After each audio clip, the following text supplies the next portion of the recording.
Karibuni kabisa manager, karibu. Asante. Karibu pia. Yes. Acha pia nikuletee kiti. Karibu manager, karibu okay, karibu. Sawa. Acha nikuletee kiti. Mame. Habari Nzuri. salama. Karibuni. Asante. Nakaonaje? Nakuonanga. Nakaonaje? Hata ukapiga ukaacha kateseka. Bana siunge nako. Sasa badala jirani kuleta hiyo pesa mtoto. Si hivyo, alete tu alafu tunamconnect direct kwa mheshimiwa. Basi nipombeleze msuu, unajua mimi venye Sawa. Nilikuwa nakuletea kiti ukae pia wewe. Sasa huyu anasema badala ya kuleta shilingi 50,000 umpe huyu dada yako. Aish, nani?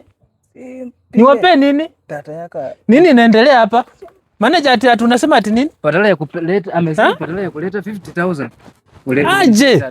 Tumekuja kuongelea kunipatia connection kwa mheshimiwa. Badala ya kuleta 50,000 ni ulete dada yako, kwani ni mbaya? Dada yangu ndiye amemaliza shule alafu tena ati niwapatie dada yangu.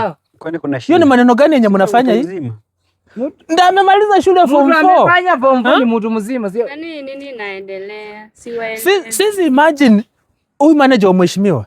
Ati mimi nikupatiane kwake, ati ndo ni connect kwa mheshimiwa nipe connection ya State House. Kwani nyinyi hamnanga huruma ushwali, nyinyi hamnanga huruma mashida. Mbele tuko tunaenda. Dada yangu ndiye amaliza form 4. Tuko tunaenda. Hata nimengangana nikifanya kibarua kumsomesha alafu mnafanya nini? Pia kumbe uko hivyo. Unataka kwenda State House ama unataka kwenda? Kumbe watu wa manager mko hivyo, watu wa mheshimiwa mko hivyo. Ninyi ni kama mnataka kubadilisha maisha yenu. Mimi nadhani mnakuja kunisaidia kumbe inakuwa hivyo. Siwezi kubali. Nikose kwenda State House lakini sister yangu akue kwa amani. Hiyo sio mzuri.